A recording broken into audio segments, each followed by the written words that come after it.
Hello friends, कैसे हैं आप सब दोस्तों। कल 11 मार्च का पहला प्रदोष व्रत फागुन मास में पहला प्रदोष व्रत है, जिसे भूम प्रदोष व्रत भी कहा जाता है। हिंदू धर्म में प्रदोष व्रत का बहुत महत्व माना जाता है। यह व्रत हर मास के कृष्ण पक्ष और शुक्ल पक्ष की त्रयोदशी तिथि को रखा जाता है। इस दिन भगवान शिव और माता पार्वती की पूजा की जाती है। धार्मिक मान्यताओं के अनुसार प्रदोष व्रत पर विधि पूर्वक पूजा अर्चना करने और व्रत रखने से व्रती को मनोवांछित फलों की प्राप्ति होती है। इसके साथ साथ उसे कई समस्याओं से छुटकारा मिलता है। हर प्रदोष व्रत का नाम उस दिन के अनुसार रखा जाता है जिस दिन यह बढ़ता है। अगर प्रदोष व्रत मंगलवार को तो हो तो इसे भौम प्रदोष व्रत कहा जाता है।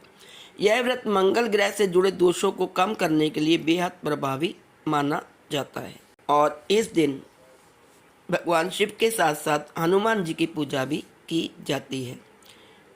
आइए जानते हैं इस दिन का शुभ मुहूर्त। पंचांग के अनुसार फागुन माह के शुक्ल पक्ष की त्रयोदशी तिथि 11 मार्च को सुबह 8:12 बजे शुरू होगी और 12 मार्च को सुबह 9:12 बजे समाप्त हो जाएगी। ऐसे में 11 मार्च 2025 को ही भौम प्रदोष व्रत रखा जाएगा। आइए जानते हैं भौम प्रदोष व्रत की पूजा का शुभ मुहूर्त। धार्मिक मान्यताओं के अनुसार प्रदोष व्रत की पूजा संध्या काल में करना सबसे उत्तम माना जाता है। ऐसे में इस दिन की पूजा का शुभ मुहूर्त शाम 6:26 से रात 8:52 के बीच में रहेगा। ऐसा माना जाता है कि इस समय भगवान शिव की पूजा करने से अधिक फलों की प्राप्ति होती है। इस बार भौम प्रदोष व्रत पर सुकर्मा और सर्वार्थ सिद्धि योग का संयोग बन रहा है। ज्योतिष शास्त्र के अनुसार ये दोनों योग अत्यधिक शुभ माने जाते हैं। इन योगों में की गई पूजा से भक्तों को 2 गुना फल प्राप्त होता है और मनुष्य की सारी इच्छाएं पूर्ण होती हैं। आइए जानते हैं अब भौम प्रदोष व्रत का महत्व क्या है। शास्त्रों में भौम प्रदोष व्रत को बहुत पुण्यदायी माना गया है। इस व्रत को करने से व्यक्ति को बहुत सारे लाभ होते हैं। धार्मिक मान्यताओं के अनुसार इस व्रत को करने से धन से जुड़ी परेशानियां दूर हो जाती हैं और जीवन में सुख समृद्धि आती है।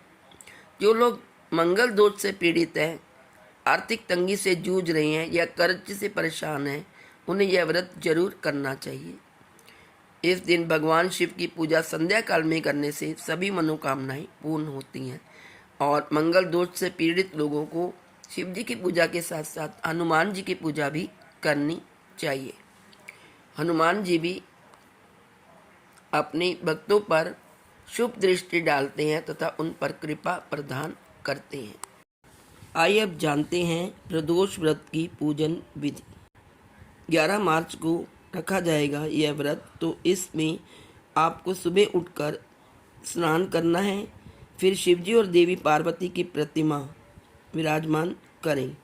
फिर उन्हें भांग, धतूरा, सफ़ेद फूल, श्रृंगार का सामान और ऋतु फल व मिठाई अर्पित करें और गौरी चालीसा का पाठ करें। शिवजी के वैदिक मंत्रों का जाप करें। आखिरी में आरती करें। ऐसा करने से भगवान शिव खुश होंगे। साथ ही घर में माँ लक्ष्मी का वास भी होगा। भौम प्रदोष व्रत में इन मंत्रों का उच्चारण करें। ओम नमः शिवाय, ओम आशुतोषाय नमः, ओम नमो धनदाय स्वाहा, ओम ह्रीं नमः शिवाय ह्रीं ओम, ओम हो जू से, ओम भूर्भुवः स्वः, ओम त्र्यंबकं यजामहे सुगंधिं पुष्टिं वर्धनम् उर्वारुकमिव बंधनान् मृत्युर्मोक्षी अमामृतात्। इसके बाद हमें शिवजी पार्वती जी को प्रसाद का भोग लगाना चाहिए। आइए जानते हैं शिवजी पार्वती को कौन कौन से प्रसाद का भोग लगाएं। खीर। भगवान शिव को खीर अति प्रिय है, तो प्रदोष व्रत के दिन चावल या मखाने की खीर बनाएं। फिर पूजा के बाद महादेव को खीर का भोग लगाएं। दूसरा, हलवा। भोलेनाथ को हलवे का भोग भी लगाया जाता है। प्रदोष व्रत के दिन शिव जी को सूजी कुट्टू का हलवा चढ़ाएं। नंबर 3, फल। प्रदोष व्रत के दिन महादेव को फल भी अर्पित किए जा सकते हैं। फल में बेर सबसे उत्तम माना जाता है। इसके अलावा आम और अंगूर भी अर्पण कर सकते हैं। भांग और धतूरा। भगवान शिव की पूजा बेलपत्र के अलावा भांग धतूरा के बिना पूरी नहीं होती है, तो प्रदोष व्रत के दिन शिवलिंग पर भांग और धतूरा भी जरूर अर्पित करें। भोम प्रदोष के दिन भगवान शिव के साथ ही हनुमान जी की पूजा का भी विधान है, तो भोम प्रदोष के दिन बजरंग बली को सिंदूर, तुलसी, बूंदी या बेसन के लड्डू आदि भी चढ़ाएं। इसके अलावा भोम प्रदोष के दिन मंगल से संबंधित चीज़ें जैसे गुड़, मसूर की दाल, लाल वस्त्र, तांबा आदि का दान करने से भी 100 गौदान के समान फल मिलता है। तो दोस्तों, ये थी संपूर्ण जानकारी भोम प्रदोष व्रत जो कि 11 मार्च को है। आप सबको मेरी तरफ से फागुन के पहले प्रदोष व्रत की हार्दिक शुभकामनाएं। Please like, share and subscribe. Thank you so much.